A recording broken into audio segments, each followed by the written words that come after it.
Bismillahirrahmanirrahim. Alhamdulillahirabbil alamin. Allahumma shalli wa sallim ala sayyidina Muhammadin wa ala alihi wa sahbihi ajma'in. Amma ba'd.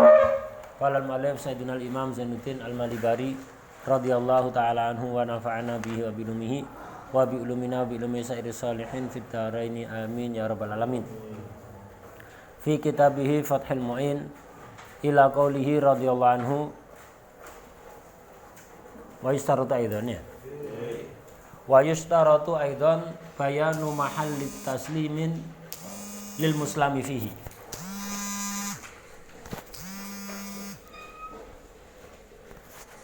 In aslama bi mahallin la yasihhu li taslim aw li hamlihi ilaihi mu'nah.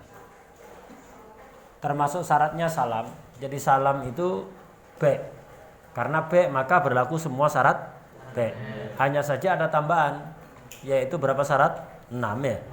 Ada syarat tambahan 6. Kalau ribawi B, sehingga berlaku syaratnya B, dan syarat tambahan kalau sejenis berapa syarat? 3. Kalau tidak sejenis 2. Nah, kalau salam ini syarat tambahannya banyak 6. Beberapa sudah dijelaskan kemarin. Sekarang diantara syaratnya adalah menjelaskan tempat serah terimanya. Baik salam itu hal atau salam itu muajjal. Jadi salam itu bisa pakai tempo, bisa tanpa tempo. Intinya salam itu yang paling penting, salam itu harus mausuf fi dhimmah ya. Kayak usyai'in mausufin fi dhimmah bilafdhis salam awis salam. Ketika orang salam itu bisa hal bisa muajjal. Misalnya contoh yang hal itu seperti ini. Saya salam kepada sampean kitab Yaqutun Nafis cetakan Darul Minhaj seharga 200.000, serahkan sekarang. Nah, ini namanya salam yang hal. Serahkan seminggu lagi. Ini salam muajjal. Lah, baik salam hal atau salam muajjal itu kan ya tetap harus ada penyerahan ya. Lah, apakah harus menjelaskan tempat serah terima? Lah di sini. Wa yustaratu aidan bayanu mahalli taslimin lil muslim fihi. Lil muslimi fihi apa al muslimi fihi? Lil muslim fihi.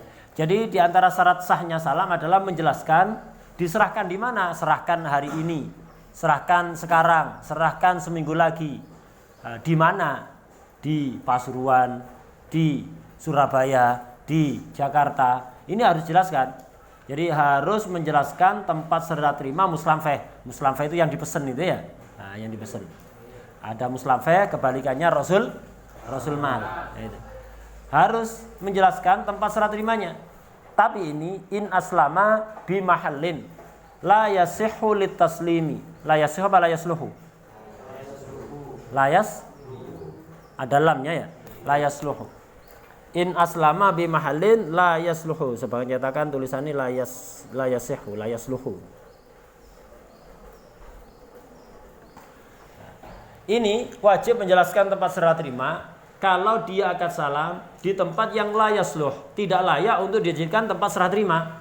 Misalnya, akad salam waktu itu pas di tengah laut, pas naik kapal ya. Pas naik kapal, saya ketemu sama Zaid, saya ngomong Zaid, saya akad salam kepada sampean kitab Yaqutun Nafis, cetakan Darul Minhaj dengan seharga 200.000 rupiah. Serahkan seminggu lagi.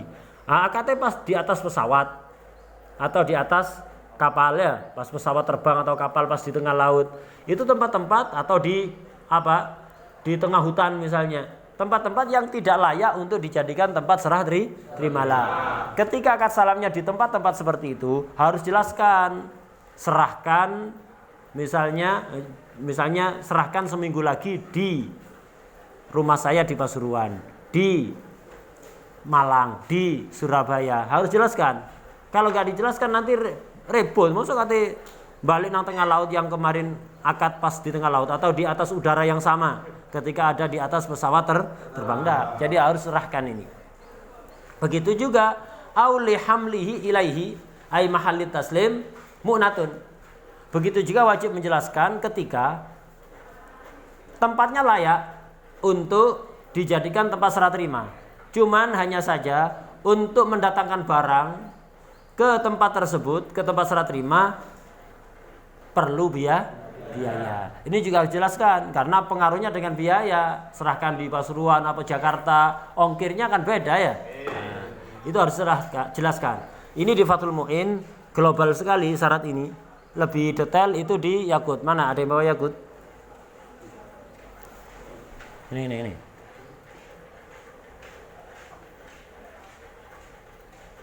Sulurno aja ndak ribet.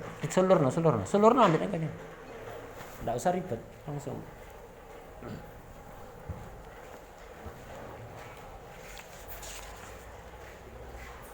Nah, di sini syaratnya akad salam itu adalah bayanu makani taslim.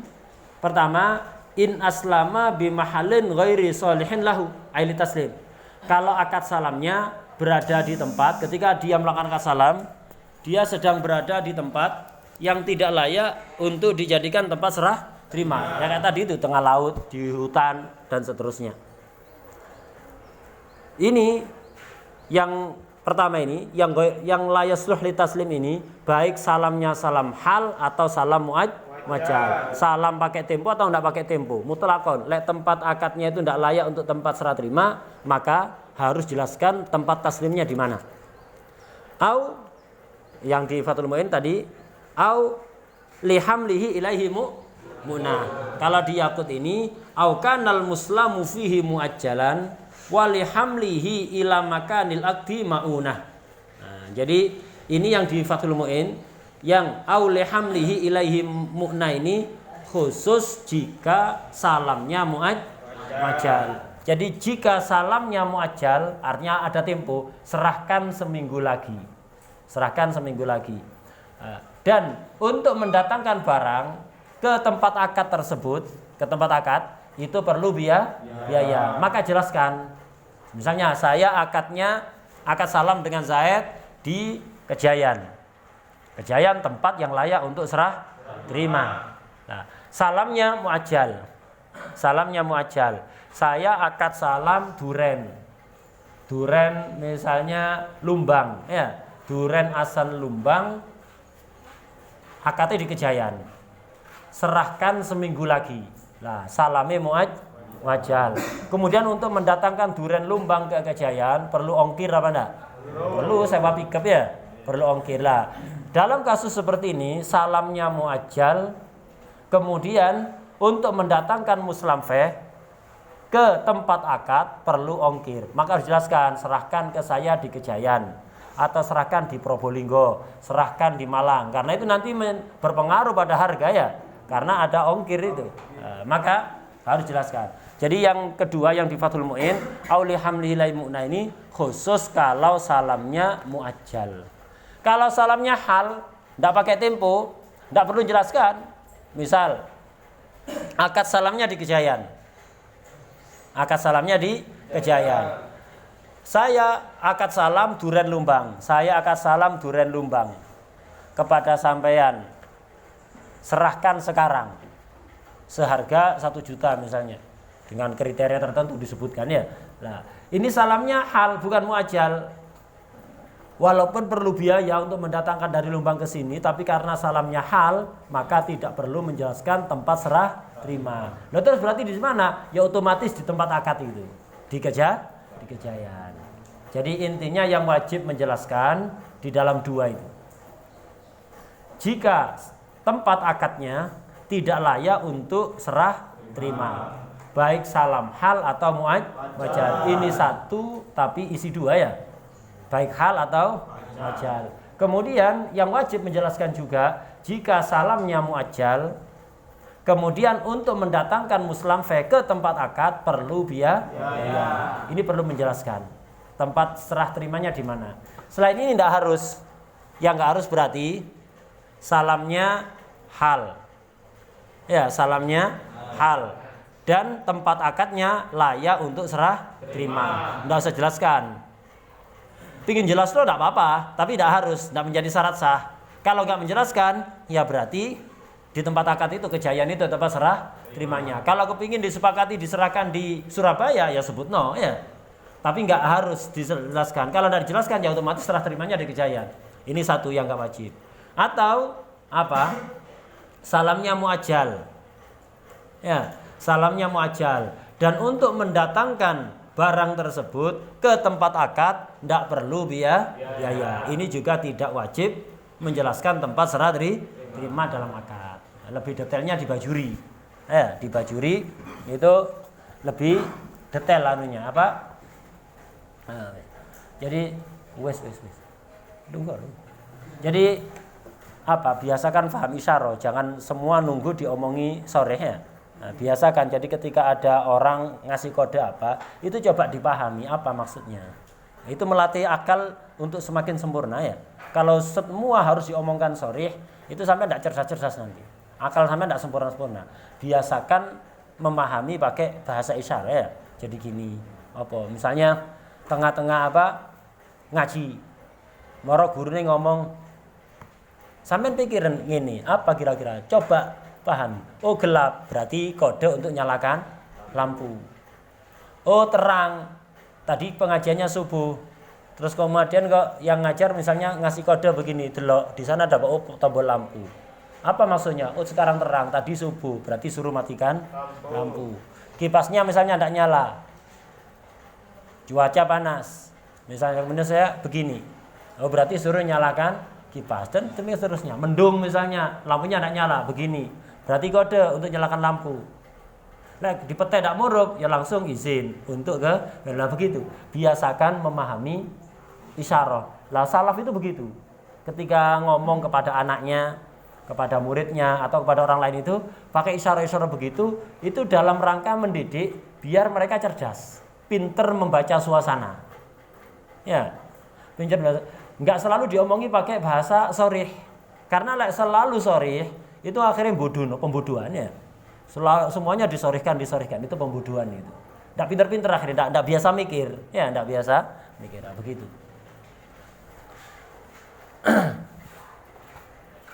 Contoh misalnya kayak gelap, saya nuding begini, berarti maksudnya buka jendela. Di sini panas, kemudian saya begini, ya biasanya berarti maksudnya nutup jendela begitu. Tidak biasa memang bingung ya, nah, biasakan begitu. Itu melatih kecerdasan untuk berkembang, melatih akal untuk berkembang. Nah, kita lanjut. Nah, jadi intinya syarat ini yaitu wajib menjelaskan tempat serah terima itu di dalam 3 surah tadi. Yaitu jika tempat akadnya tidak layak untuk serah terima baik hal atau muajjal, 2 surah. Ketiga, jika salamnya muajjal untuk mendatangkan muslamfeh ke tempat akad perlu biaya. Nah, ini wajib dijelaskan. Selain itu enggak. Ingin lebih detail di baju. Qala rahimahullah. Walau dhafira mendapati. Sopo al muslimu bil muslam ilaih. Muslim sing pesen.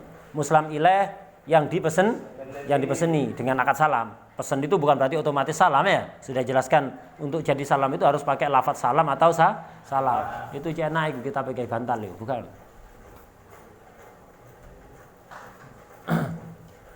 Nah, jadi walau dhafira jika mendapati al muslimu bil muslam ilaih ba'dal mahili. Mahil itu waktu jatuh tempo. Misal saya akad salam kepada Zaid, saya muslim, Zaid muslim ilaih. Salamnya yakutun nafis. Yakutun nafis ini apa? Muslam feh. Seharga 200.000. Nah, ini namanya 200.000 ini Rasul mal. Serahkan seminggu lagi. Seminggu lagi ini apa? Mahil. Waktu jatuh tempo. Nah, disepakati misalnya serah terimanya ada di Kejayaan. Nah, pas jatuh tempo saya ketemu Zaid ada di Jakarta. Kesepakatan diserahkan seminggu lagi ada di Kejayaan. Loh kok seminggu lagi saya ketemu Zaid ada di Jakarta. Atau misalnya ada di Kalimantan. Ya harga kitab di Jawa lebih murah dibanding di Kalimantan. Karena rata-rata percetakan di Jawa. Membawa nang Kalimantan itu mengeluarkan biaya lebih mahal. Lah saya misalnya itu kesepakatan diserahkan ada di Kejayaan di Jawa Timur. Di daerah Kejayaan. Kok ketemu setelah jatuh tempo itu ketemunya di Kalimantan? Ya apa ini? walau dhafiral muslimu bil muslim ilaih. Muslim ketemu dengan muslim ilaih setelah jatuh tempo ketemunya fi ghairi mahallit taslim. Di selain tempat serah terima. Disepakati setelah seminggu serah terima ada di Kejayan. Loh kok ketemunya ada di Kalimantan ketika jatuh tempo. Nah, padahal walinaklihi untuk memindah, artinya mengirim ya, untuk mengirim muslim feh ila mahallidz dhafar, ke tempat ketemu tadi itu di Kalimantan ya. Kesepakatannya serah terima di Kejayan, ketemu di Kalimantan. Lah padahal untuk ngirim kitab tadi itu, kalau saya minta ketemu di Kalimantan itu, saya minta kitabnya, mana kitabnya? Jatuh tempo ini. Saya pesan kitabnya, akutkan kepada sampean, salam kitabnya akut kepada Nafis kepada sampean. Mana serahkan lah. Ketemunya di selain mahalut taslim di Kalimantan. Lah padahal untuk mendatangkan Yakutun Nafis ke Kalimantan itu perlu biaya. Walinaklihi ila mahalid dhafar mu'nah. Perlu biaya. Lam yalzamhu, ora wajib hu ing muslim ilai opo adaun bayari. Maka tidak wajib untuk artinya menyerahkan. Maka tidak wajib. Kesepakatannya di Kejayan, ya nanti di Kejayan. Sekarang ketemunya di Kalimantan. Loh, ongkir itu bisa lebih mahal dibanding harga kitab ya. Nah, maka kalau ketemu di mahal bukan mahalut taslim dan untuk pengiriman perlu biaya, muslim ilai nggak bisa dipaksa untuk menyerahkan kitab tersebut. Kecuali, walaupun tidak disebutkan di sini. Kecuali jika saya sebagai muslim siap nanggung ongkir, saya siap tanggung ongkir. Ayo serahkan sekarang. Saya akan salam pada sampean seminggu, sekarang sudah seminggu, serahkan. Lo kan di Kejayan, ketemunya di Kalimantan. Lo terus apa? Perlu ongkir, tak tanggung. Ongkirnya tak tanggung. Sing duwe JNE iku sepupuku, tak telepon gratis ya misalnya. Misalnya begitu ya. Lek JNT ponaan misalnya ya. Akeh dulur ya. Itu misalnya. Lah seperti itu. Ayo tak tanggung ongkire, ojo kuatir. Nah, kalau seperti itu wajib muslim ilai untuk menyerahkan. Karena tidak didugikan. Lu kesepakatan di Kejayan, lu terus apa masih di Kalimantan? Sampai ndak rugi kok. Kan keberatan ongkir, tak tanggung ongkir wajib.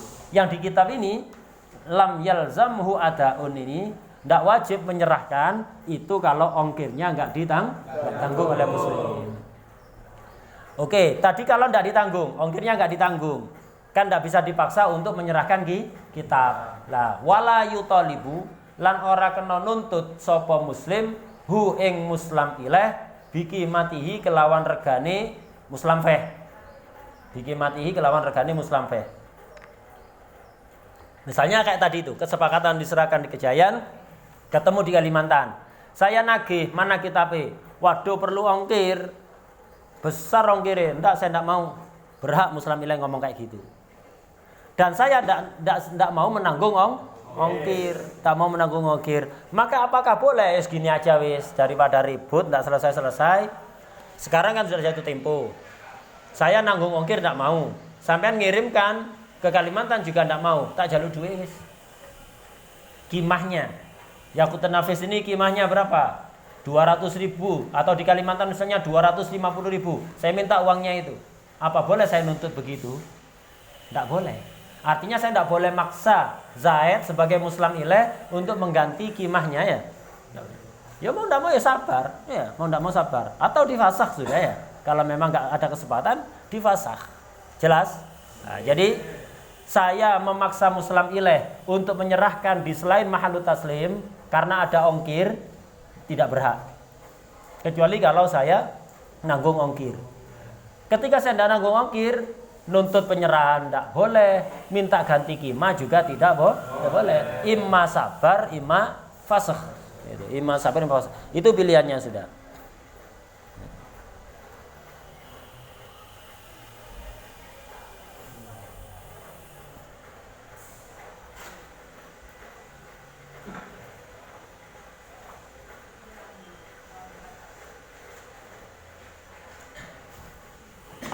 Ya sabar, dipaksa untuk penyerahan ada di tempat yang disepakati ya, tempat yang disepakati. Itu bisa seperti itu. Wa yasihu, ini yang tadi jelaskan. Wa yasihu salamu halan wa muajjalan. Salam itu boleh hal kontan, serahkan hari ini. Boleh. Wa muajjalan, dikasih tempo, boleh. Rasul malnya harus apa? Harus kontan. Lek rasul malnya harus kontan, tidak boleh pakai tempo dan harus diserahkan di majelis akad. Ini untuk rasul malnya. Lek muslamfehnya bisa hal, serahkan hari ini berarti hal. Atau muajal, serahkan seminggu lagi, itu muajal. Tapi kalau muajal, serahkan lek sono, tidak boleh. Ya, lek sono itu kapan? Tidak boleh ya. Serahkan lek selat Hormuz terbuka misalnya, nggak jelas kapan buka ya. Nah itu nggak bisa. Maka kalau muajalan harus diajalin maklumin, la majhulin. Ajalnya harus maklum. Serahkan awal bulan Muharram, serahkan awal bulan Rabiul Awal misalnya, boleh. Atau pakai kalender Masehi, serahkan awal bulan Juni misalnya, boleh. Harus maklum. La majhulin, tidak boleh majhul. Serahkan kalau kondisi ekonomi sudah stabil. Kapan itu? Serahkan kalau sudah ada, tidak boleh. Tidak jelas itu ya. Ajal yang majhul tidak boleh. Lah salam tadi bisa hal, bisa muajal. Lek mutlak. Saya akan salam pada sampean kitab Yaqutun Nafis seharga 200.000. Tidak ngomong serahkan sekarang, tidak ngomong serahkan seminggu lagi. Jadi tidak nyinggung hal dan tidak nyinggung muajal. Berarti ku mutlak. Ya boleh mutlak. Wa mutlaquhu utai mutlaki salam iku halun. Kalau ada salam mutlak, tidak nyinggung apakah hal atau muajal, otomatis jadi hal.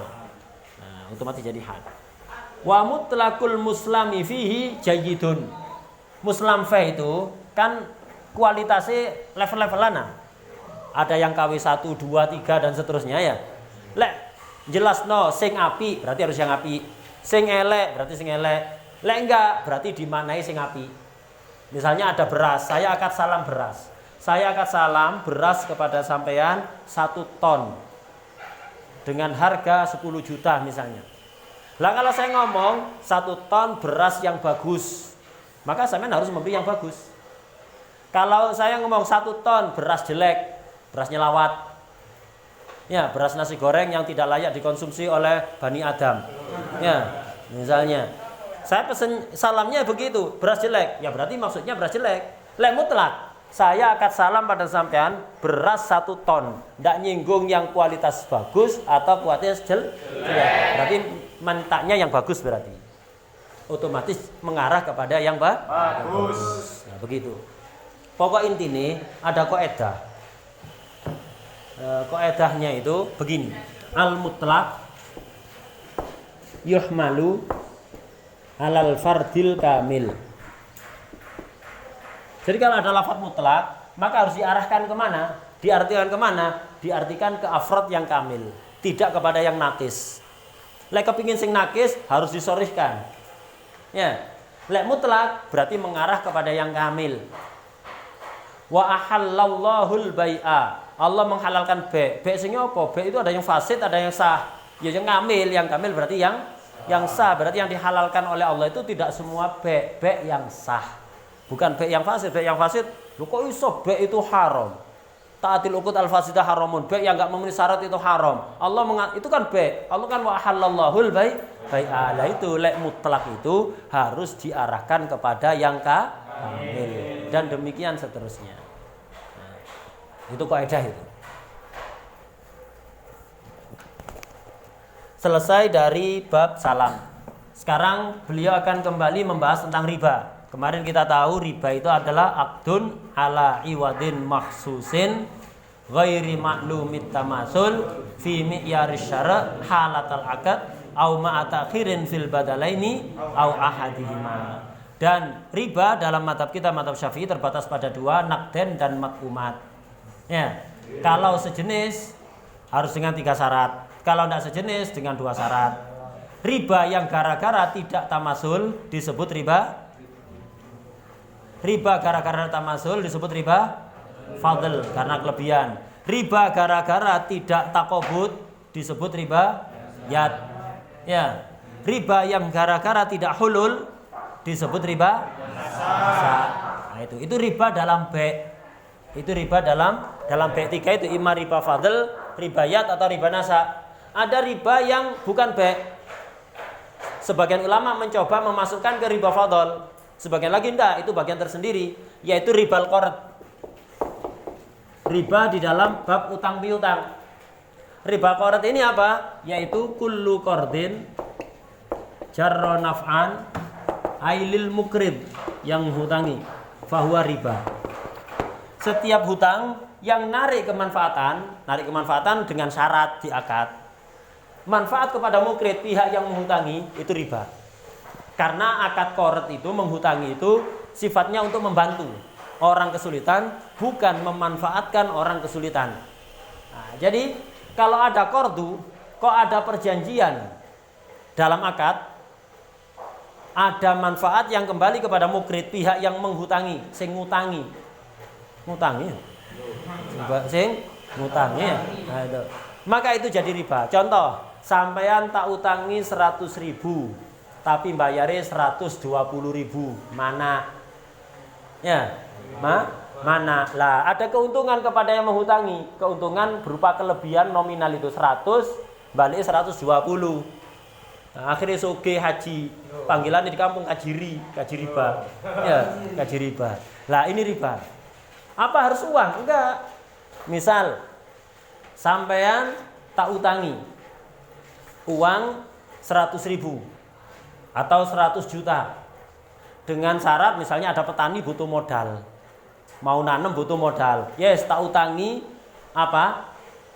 Uang 100 juta dengan syarat nanti kalau panen sampai jual ke saya dengan harga rodok murah. Nah, ini juga keuntungan riba. Tak utangi 50 juta dengan syarat mobil sampean deket di rumah dan boleh saya pakai. Ya, mobil cekelan ya. Mobil cekelan. Utang 50 ya bayar 50, tapi selama belum bayar mobil sampean tak gawe. Ini juga riba. Ini riba qard. Semuanya dosa besar. Semuanya dosa besar. Ada yang mengatakan yang dosa besar itu yang riba fadl. Riba fadl baik yang di B atau riba qard ini, itu yang dosa besar. Adapun yang riba gara-gara ndak takobut atau ndak hulul, sebagian ulama mengatakan itu dosa kecil. Ya, sebagian lagi semua riba dosa besar, sebagian lagi ndak. Yang dosa besar itu kalau riba fadl, baik dalam B yang ada kelebihan itu atau riba qard, itu yang dosa besar. Adapun yang enggak takobut atau ndak hulul, itu dianggap dosa kecil.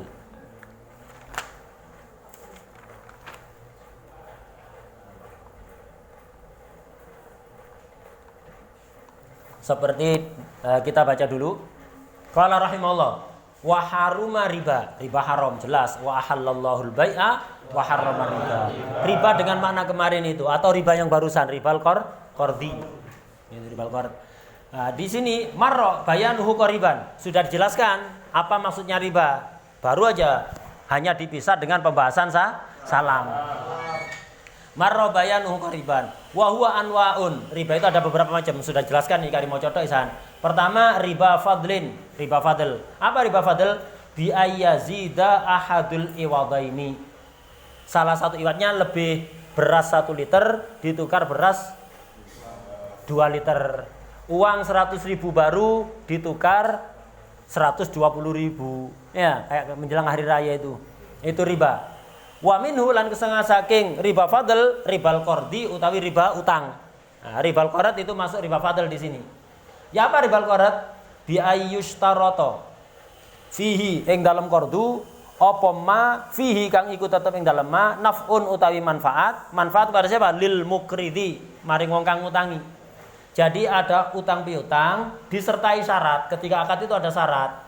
Ada kemanfaatan yang kembali pada mukrid. Ini sih nggak oleh. Lek manfaatnya pada muktarid, tidak apa-apa. Malah tambah membantu itu ya. Sampai tak utangi 1 juta dengan syarat bayarnya 900.000. Ya, sedekah sing anu ya. Jadi tidak masalah. Manfaat pada muktarid. Lek manfaat pada mukrid tidak boleh. Nah, bi ayyustarata fi ma fi naf'un lil mukrid. Wa riba yadin. Ada ribayat. Ribayat ini apa? Bi ayyu fariqa sapa ahaduhuma salah satunya akiden majlisal akdi qabla taqabud. Terjadi pisah salah satu akid sebelum taqabud. Ini ribayat. Wa riba nasa yang ketiga, riba nasa. Apa itu? Bi ayyustarata apa ajalun tempo fi ahadil iwadaini. Salah satu iwatnya ada temponya. Semuanya baik riba fadal yang di B atau riba qard. riba yad, riba nasa, itu semuanya mujma'un 'alaiha. Ijma' ulama mengatakan itu haram. Semuanya model 3 itu riba dan semuanya haram. Bahkan dikatakan riba ini termasuk akbarul kabair. Bukan hanya dosa besar, tapi di antara dosa besar yang paling besar. Malah ditantang perang. Dosa besar itu akeh, tapi yang ditantang perang hanya 2. Pertama, riba. Kedua, menyakiti wali-walinya Allah, baik yang masih hidup atau sudah meninggal. Ngilok-ngilokno walinya Allah, nyaci maki wali-walinya Allah. Ya, bahas-bahas ngusik ngeritik-ngeritik nasabi wali-walinya Allah, Imam Haddad, Faqih Muqaddam, ya. Dibahas-bahas dosa besar dan itu ditantang perang oleh Allah. Karena itu lagi tobat. Biasanya matinya su'ul khotimah. Wis masih pinter maca kitab, ahli ibadah, su'ul khotimah biasanya. Nas'alullah wal afiyah. Karena itu hati-hati. Itu hati-hati. Dengan semua maksiat hati-hati, khususnya maksiat-maksiat yang dosa besar, khususnya yang ditantang perang oleh Allah. Termasuk akbarul kabair. Apa mutlak? Ada yang mengatakan mutlak, tapi kayak di Ain Shin, Hasyiah Ain Shin, hasyiahnya Nihaya Ain Shin itu apa? Ali Ain Shin itu siapa? Ali Shibro Sabro, bukan Shibro. Ali Asyabro Malisi. Baca yang pas gitu. Ali Asyabro Malisi itu bukan. Ali Asyabro Malisi, bukan Shibro Mulis. Ya. Ali Asyabro Malisi. Itu baca yang benar, ala wazni Ya'adro Arisi. Wazannya seperti Ya'adro Arisi. Ali Asyabro Malisi. Itu beliau mengatakan min akbaril kabair, kata beliau, kata Ain Shin, hada fi ba'di aqsamihi wa huwa riba ziyadah. Itu riba yang ada ziyadahnya itu, baik riba al-qardu yang jar naf'an atau riba fadl. Itu yang akbarul kabair. Adapun wa ammar riba min ajli ta'khir, adapun gara-gara takhir ndak hulul. Awil ajal itu min ajli ta'khir atau penundaan, ndak takobut. Awil ajal karena ndak hulul, min ghairi ziyadatin fi ahadil iwadain fadh-dhahir annahu shaghirah. Dosa kecil. Lek sing riba yad, riba nasa, itu kata Ain Shin, dohiri itu hanya dosa kecil saja, masuk kategori akad fasid, sehingga masuk kategori dosa kecil. Riba yang dosa besar itu, yang itu ada ziyadahnya itu. Nah, ada ziyadah. Itu yang dosa besar. Tapi ini dawuhnya Ain Shin. Sebagian memutlakkan ya. Sebagian memutlakkan semua riba dosa besar. Wes ala kulli hal, riba itu dihindari, hati-hati. Di zaman akhir itu orang sangat berani melakukan riba. Bahkan sing alumni, bahkan sebagian sangat disayangkan di masyarakat dikenal ustaz. Ya, ustaz. Hati-hati. Lek ustaz ngelakoni riba, lek orang awam ngelakoni riba, dia tidak jadi contoh. Orang itu tidak niru. Tapi lek ustaz, ya, dia melakukan riba atau maksiat apapun, hati-hati lek dadi ustaz. Dadi ustaz itu kehormatan. Tapi jauh lebih besar unsur tanggung jawabnya. Sampeyan ngelakoni opo ae dijadi contoh oleh masyarakat. Ustaz mantu kok son horeg. Ya masyarakat kampungnya nganggep son horeg halal. Padahal menyakiti orang lewat loh, jantungnya loro rasanya. Ono sing pusing, ya, orang sakit, bahkan orang waras ndak iso turu. Ya, kocone geder kabeh, ya. Nah, itu. Lek orang kampung ngelakoni kayak ngono ndak jadi contoh, tapi lek ustaz jadi contoh. Akhirnya otomatis masyarakat, oh jare sapa haram, metu wek basul masail ngaram-ngaramno. Lah iku kiai fulan, ustaz fulan. Nah, itu gawe kok misalnya ya. Manten dipajang, dilihat oleh laki perempuan bukan mahram, gratisan begitu ya. Nah, memajangkan manten dengan dandan sing maksimal begitu, ditonton siapapun. Lek masyarakat awam sing ngelakoni ndak jadi dalil, tapi lek ustaz sing ngelakoni jadi dalil ndak apa-apa ustaz iku. Nah begitu, karena itu hati-hati. Jadi santri itu kehormatan, tapi juga tanggung jawabnya lebih besar. Jadi ustaz tambah maneh kehormatan, iya, tapi kehormatan itu 10%. 90% tanggung jawab. Tanggung jawab. Lek orang awam sholat ndak jamaah tepat waktu iku nemen apike. Tapi lek ustaz jamaah telat, iku wis nemen eleke. Ya. Orang awam salat dhewenan wis nemen apike wisan iku. Lek ustaz jamaah telat, iku wis nemen eleke. Lah karena itu perlu hati-hati ya. Kenapa? Jadi contoh. Itu. Lek orang awam khotib khutbah dhek budal Jumatan, nemen apike alhamdulillah gelem Jumatan ya. Lek ustaz adzan durung budal. Nemen elek barang di kitab dikongkon tabkir ya. Lah begitu karena itu hati-hati jadi santri. Iki wis aliyah wis mepet-mepet ustaz iki marine. Walaupun ono tembel-tembeli, ono apa embel-embel ustaz tugas ya. Ono tugase ya. Gitu. Lah maka hati-hati. Ya hati-hati. Ya setiap kita ndak ada yang maksud tapi berusahalah. Ketika punya salah itu minimal pertama sadar kalau kita itu salah. Masalahnya lek ridho dengan kesalahan ndak apa. Bukan di kitab itu. Sekarang zaman ini beda. Lah wis salah, ndak ngakoni salah, bela diri. Ndak kena kandhani iki. Masih malaikat Jibril mudhun dijak basul masail malaikat Jibril. Ndak taslim. Di Fatihah ta melo Fatihah iku. Wong-wong kaya ngene iku ya. Di Fatihah ndak setuju kok mbek keputusane. Ndak melok Fatihah. Apa rugine maca Fatihah ya? Nah, begitu. Ndak setuju dengan keputusane ndak apa-apa. Mosok Fatihah salah. Somon seandainya keputusan salah, sampean maca Fatihah salah.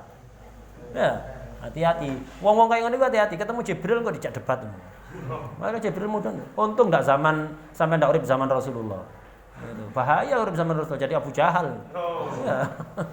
Itu hati-hati ya. Nah, jadi salah minimal kita ngakoni salah dan ada upaya untuk perbaikan. Ada keinginan untuk perbaikan. Itu salah loh, menungso kabeh duwe salah. Tapi sing minimal lah kita itu sadar kalau kita salah dan ada upaya keinginan untuk memperbaiki diri. Nah, begitu. Ojo sampai wis salah, ndak rumangsa salah malah dalil. Nah, ini repot ini. Nas'alullah al-'afwa wal 'afiyah. Nah, kemudian summal iwadon. Ini sudah semua ini tak baca cepat aja. Kemarin keterangannya sudah semuanya. Summal iwadon kan akdun ala iwadin maksudnya. Iwad saman dan musman itu ada kalanya ini tafaqa jinsan, kalau sama jenisnya emas ditukar emas, perak dengan perak, rupiah dengan rupiah, jagung dengan jagung. Walaupun beda tipe, beda nau, jenisnya sama. Maka usturito salah satu syurut, syaratnya 3. Takut damat. Apa takut damat? Tamasul, hulul, takobut. Au illatan. Tadi ini tafaqa jinsan, kalau sama jenisnya. Ini enggak sama ilatnya, jenisnya enggak sama. Apa ilatnya riba? Wahiyat tu'mu wan naqdiyah. Untuk mat umat ilatnya tu'mu. Untuk mas pera ilatnya naqdiyah dengan penjelasan yang sudah kemarin terangkan. Kalau ilatnya sama tapi jenisnya enggak sama, perak ditukar emas atau emas dibeli dengan uang atau rupiah ditukar dengan dolar, dengan real misalnya. Beras ditukar jagung. Ilatnya sama tapi jenisnya beda. Maka usturito syarton. Apa sarton? Hulul dan takobut. Tidak harus tamasul. Kemudian faqad qala syekhuna. Terus apa itu? Faqad.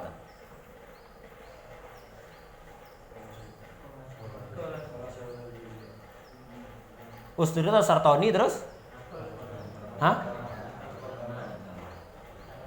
Takut damo tak ini kurang titik. Usturi atau sartoni takut dama yang sudah diterangkan kemarin yaitu hulul dan takobut. Kemudian qala Syekhuna Ibn Ziyad. Ibn Ziyad ini salah satu gurunya Fathul Mu'in dan seringkali berbeda dengan Imam Ibnu Hajar. Beberapa kali beda dan keras. Ibn Ziyad ini ya karakternya keras. Nah, tokoh karakternya gitu. Jadi sering berdebat antara Imam Ibnu Hajar dan Ibnu Ziyad ini pakai surat-suratan begitu. Di antara perdebatan yang sangat sengit antara keduanya dulu ini, orang punya utang kok sedekah saw ndak?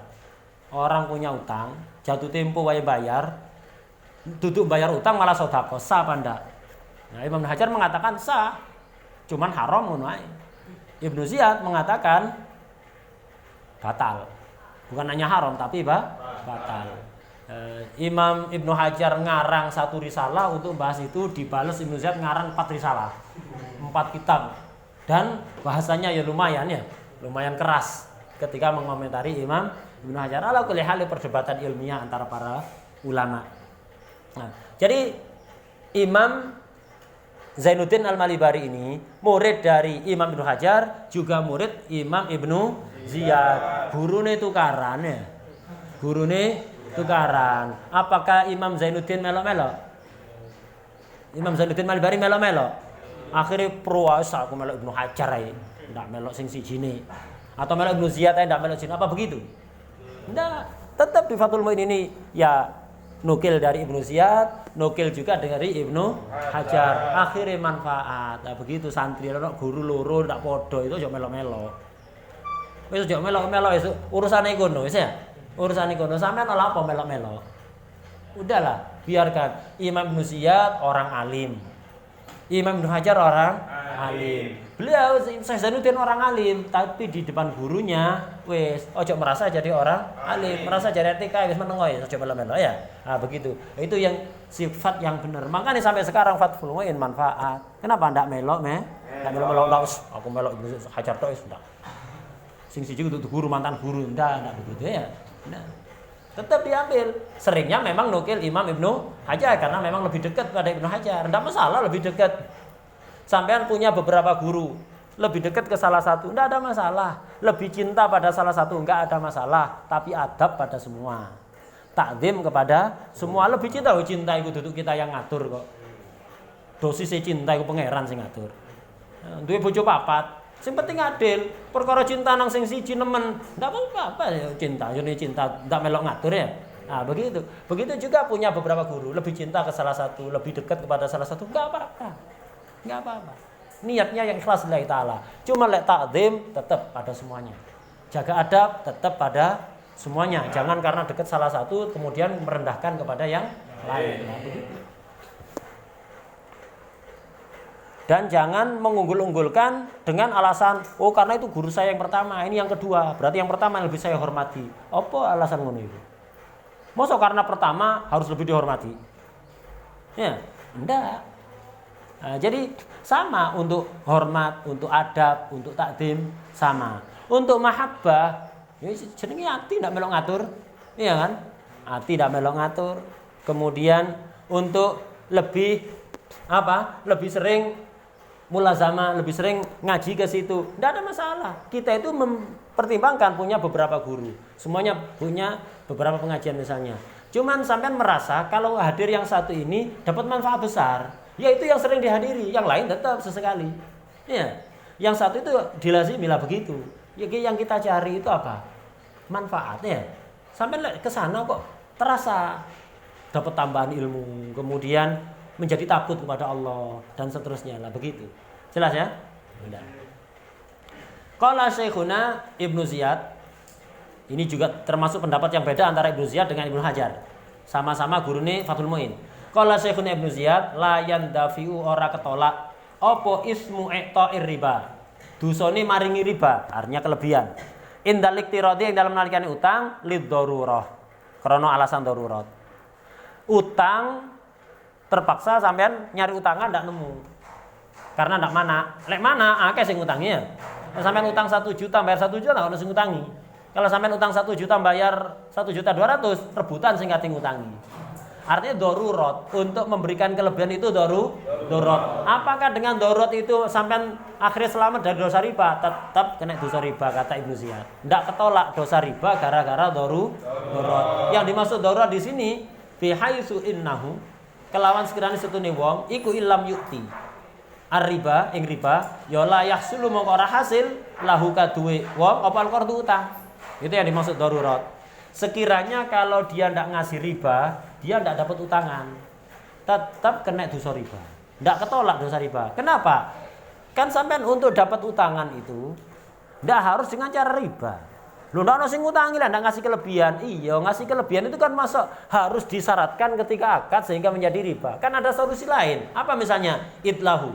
Krana setune iku tetep kaduwe wong, tarikun utawi dalan ila ita izzaid. Maring-maringi kelebihan tadi itu. Dengan cara apa? Bitorikin nadri, nadar misalnya. Awit tamliki atau awet kepemilikan. Misalnya hibah, misalnya dengan cara hibah. La siyama idza qulna an-nadru ikulayah taju rabut apa nadar ila qabulin lafdhan kelawan lafat alal mu'tamad. Karena alasan Ibnu Ziyad, ada orang Zaid kepepet kepingin utang. Kalau utang 1 juta bayar 1 juta nggak ada yang utangi. Kalau utang 1 juta bayar 1.200.000 banyak yang utangi. Akhirnya dia melakukan akad kordu sing riba. Ada syarat kelebihan untuk mukrid. Dia tetap dosa dan dosanya dosa riba. Menurut Imam Ziyad. Kenapa? Sampean itu ada solusi untuk dapat utangan dan memberikan bonus biar dapat utangan. Jangan disyaratkan ketika akad kordu. Bisa dengan nadar misalnya. Misalnya sampean datang kepada orang yang punya uang. Kemudian saya ngomong, saya nadar ngasih uang 200.000 kepada siapapun yang menghutangi saya. Akhirnya jangan tertarik untuk menghutangi kan ya. Saya nadar ngasih uang 200.000 kepada siapapun yang menghutangi saya. Ya langsung Pak Kaji mengreng tak utangi. Nah, sampai akhirnya kan ngasih 200-nya bukan sebagai riba, tapi pelaksanaan nadar. Ada solusi begitulah, apa kata ngelakoni riba? Ya ndak iso alasan darurat kemudian ndak dosa. Ya. Oh, barang ono solusi. Bisa juga dengan hibah misalnya, nggak usah disebutkan di dalam akadnya. Ndak usah dalam akad. Opmane nadar itu ndak harus qabul secara lafadznya. Secara lafadz menurut qaul mu'tamad. Nah, maka ndak dosa. Apa tetap dosa kalau sampai melakukan riba karena ada alternatif untuk menghindari riba. Ini menurut Imam Ibnu Ziyad. Wa qala syekhuna, yang mutlak siapa? Ibnu Hajar. Kata Ibnu Hajar, yandafiul ismu liddarurah. Kata Ibnu Hajar, ketolak dosa riba dalam keadaan darurat seperti itu. Tapi zahirnya Fathul Mu'in, mana yang disebutkan dulu? Yang disebutkan dulu Ibnu Ziyad. Nah, ini ada isyarah ya. Ada isyarah walaupun tidak sharih, ada isyarah beliau di sini lebih condong kepada pendapat Ibnu Ziyad. Apalagi ketika menyebutkan pendapat Ibnu Ziyad disebutkan alasannya ya. Nah, ini ada kesan. Ya, beliau jaga adab. Tidak mengatakan wa qaulu Syekh Ibnu Ziyad arjah min qauli Syekh Ibnu Hajar. Sampai dadi hakim. Ya, dadi juri. Jurine guru ya. Jurine guru berarti di atasnya guru. Lah ono peserta maca kitab, jurine kudu lebih alim apa ndak? Lomba baca kitab Fathul Mu'in tingkat aliyah. Otomatis jurine kudu pengalaman. Iya kan? Ndak mungkin jurine arek sanawiyah. Lah jadi namanya juri itu harus lebih di atas yang dijuri ya, yang dinilai itu. Lah sampean menjuri kono, pendapatnya Syekh Ibnu Ziyad ini menurut saya lebih unggul dibanding pendapat Syekh Ibnu Hajar. Wong ngomong koyo ngono itu berarti merasa lebih alim dibanding Ibnu Ziyad, merasa lebih alim dibanding Ibnu Hajar. Dadi ndukuri kabeh. Aku sing paling hebat kok wong loro itu ya. Ndak sadar ngomong koyo ngono, makane ojo tarjih-tarjihan. Sing takon pendapatmu sapa ambek ini? Ya. Ndak ada yang nanya tarjih sampean-sampean duduk murajih. Ya itu hati-hati. Perlu jaga adab. Kayak Fathul Mu'in ini sebutno dua-duanya dan dari komentar. Iya kan? Boleh guru nih loro iki. Nah, cuman ada kode yang disebutkan pertama, kok pertama. Nah, berarti ada kode kalau beliau lebih condong kepada pendapat yang Ibnu Ziyad ya, walaupun tidak sorry. Dan memang apa? Disebutkan juga alasannya kan ya. Ono solusi kok. Darurat itu lewat tidak ada solusi lain. Ini ono solusi kok. Ya. Darurat maknanya maksudnya ada dapat tangan. Lo ono solusi yang lain bisa dapat utangan, nah, maka tetap dosa. Itu pendapat Imam Ibnu Ziyad. Faidatun wa tariqul kholasi utai dalane slamet, solusi jalan keluar min aqdir riba liman yabi udahaban bidahabin. Ada orang tukar emas dengan emas, au fiddatan bi fiddatin, perak ditukar perak, au buron bi burin, au aruzan bi aruzin, bur gandum, aruz beras. Mutafadilan hale apa? Punjul-punjulan ora pepadan. Solusi bagi orang yang ingin tukar uang 100.000 dengan 120.000. 100.000 baru dengan 120.000. Beras 1 liter dengan beras 2 liter. Emas 1 gram dengan emas 2 gram. Kan riba itu. Lah kepengin selamat dari riba bagaimana? Ini.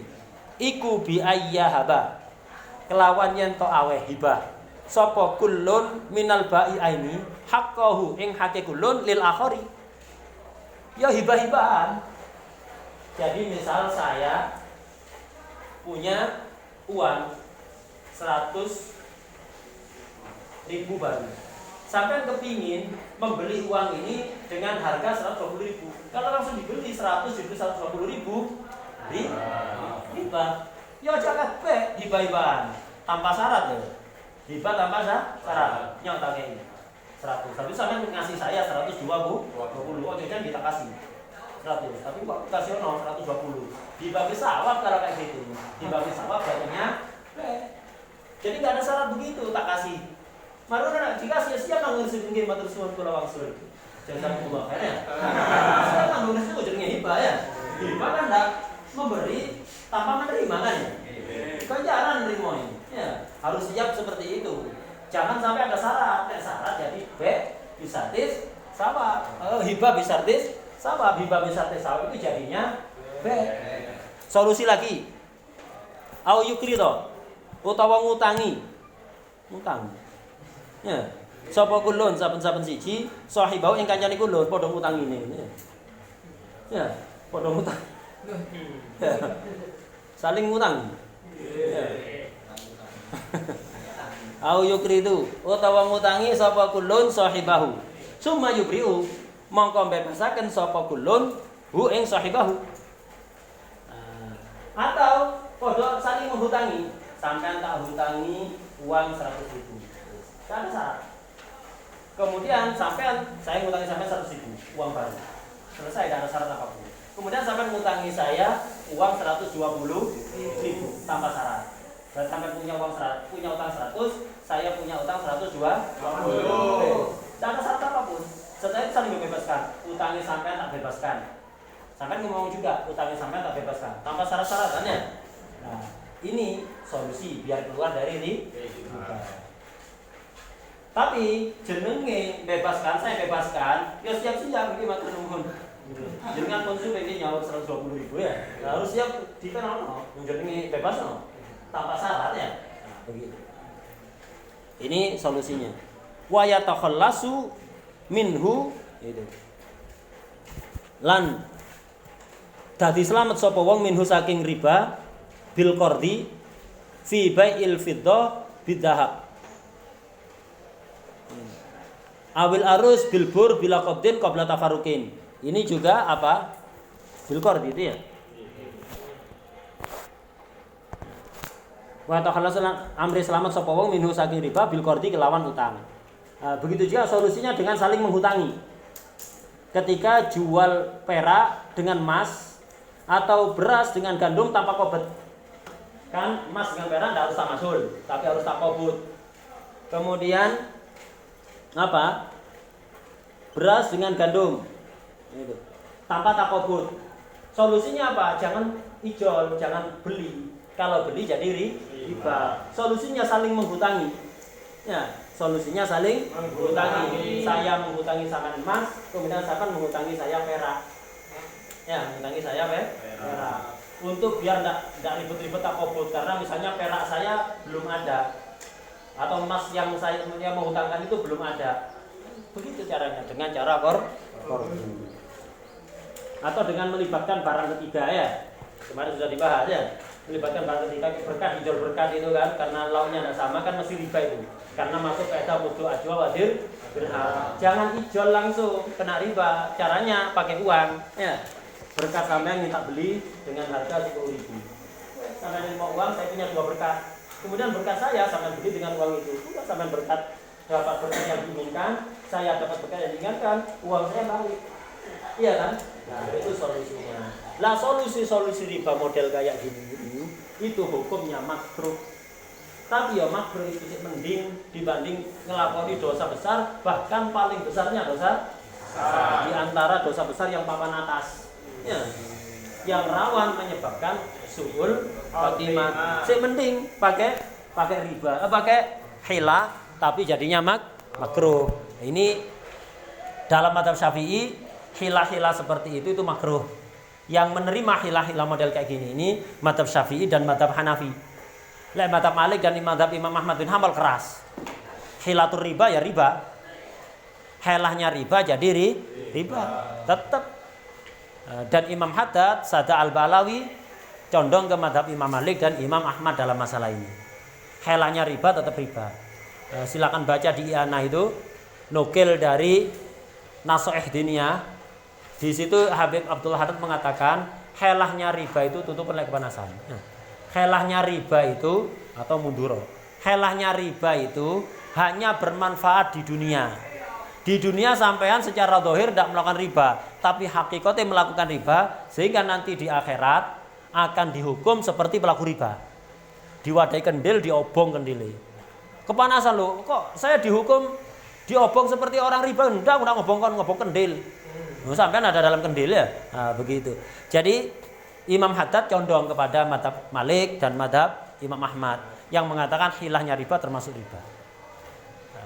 Keras Imam Haddad dalam masalah ini keras. Ya, karena memang ada mazhab yang seperti itu, mazhab Malik dan mazhab Imam Ahmad bin Hanbal. Mazhab Syafi'i dan mazhab Hanafi menerima hilah-hilah seperti itu.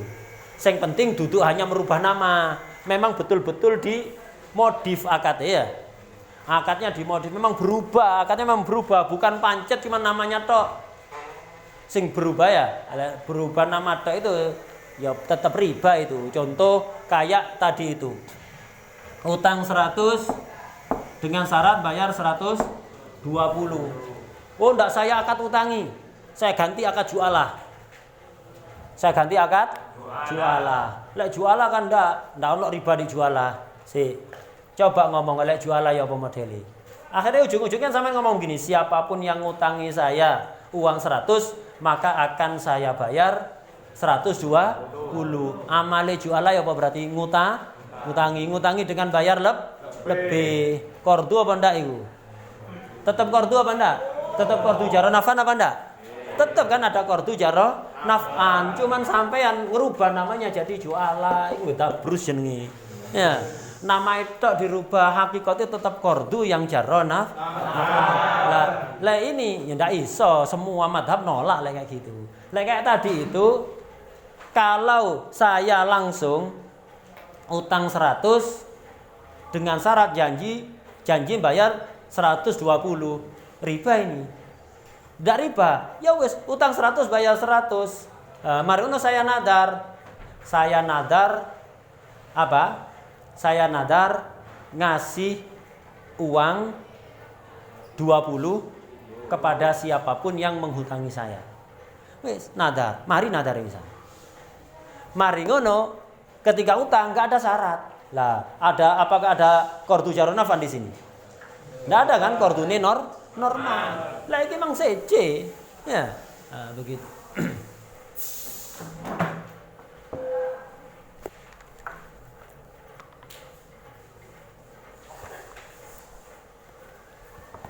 Ala kulli hal, hati-hati.